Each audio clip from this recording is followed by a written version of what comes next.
Fogo. Today we are going to talk about one of my favorite lenses that I have in my possession. It's the Samyang 85mm aspherical lens. This gives you some crazy shallow depth of field. So it's a prime lens. I've used this for events, I've used this for weddings. What I really like about this lens is that its aperture goes all the way to 1.4. So that means it opens up very wide and it allows a lot of light to come in. So this is really ideal for low light situations or if you're not using any lights. I'm gonna put the specs here so you could look at them for yourself. I'm also gonna put what I paid for back 2 years ago when I bought this lens. I believe this lens came out in 2012, the model that I have. There's newer models of this lens. I believe they have the autofocus feature, but if you're gonna get into photography and if you're gonna get into cinematography, you're gonna use a lot of manual lenses.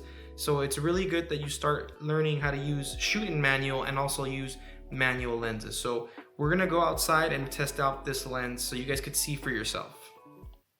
Okay, as soon as I stepped outside, I noticed there was a lot of light, so I put on the lens hood to block out any excess light. Here I am trying to take a picture of Maya, the stray dog that lives in our neighborhood, but we sometimes feed her, so she was scared as soon as she saw the lens. Alright, living on a hill, we have a lot of sunflowers, a lot of wild sunflowers, so we took advantage of the opportunity and decided to shoot some pictures. Like I said, there was a lot of light, so I had to actually close my aperture to let less light in.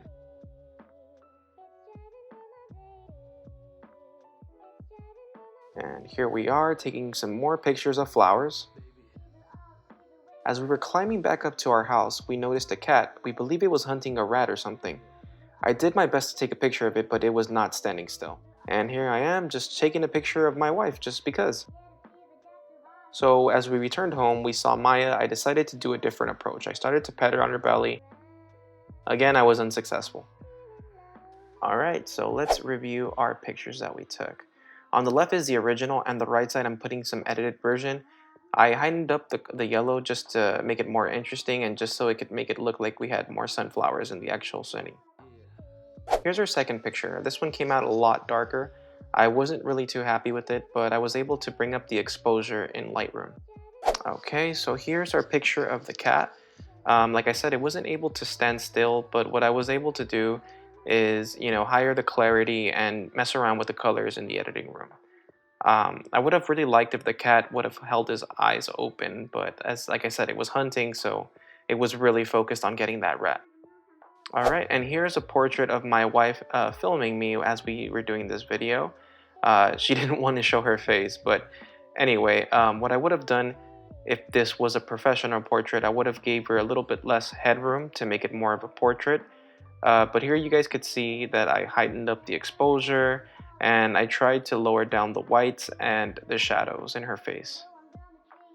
Alright, and for fun, here's some of the pictures that I took of Maya. I was very unsuccessful. They're very blurry because she was moving. As you can see, this lens requires an object or a person to stand still. And for funsies, I've added a couple of pictures so you guys could look that I've taken in the past, just so you could see the great results of that shallow depth of field and how good your pictures can look when you focus correctly. Here's a picture that I took at a petting zoo of this hog, and here's a portrait of my wife that we took while traveling on the road. And we're back. So let me know what you guys thought of our pictures. Let me know what you think of the shallow depth of field. I highly recommend this lens for portraits. There's a 35mm version of this lens. I got the 85 because it was cheaper at the time. But, like I said, this lens is really good for shallow depth of field. Some of the samples that I showed was a 35mm. It's the Samyang 35mm, and this is the 85mm. So you do have to get slightly backer to get your shot in focus, which is kind of annoying, but for the shallow depth of field that it provides, I really like this lens. If you guys want me to review a certain type of lens, leave it down in the comments below.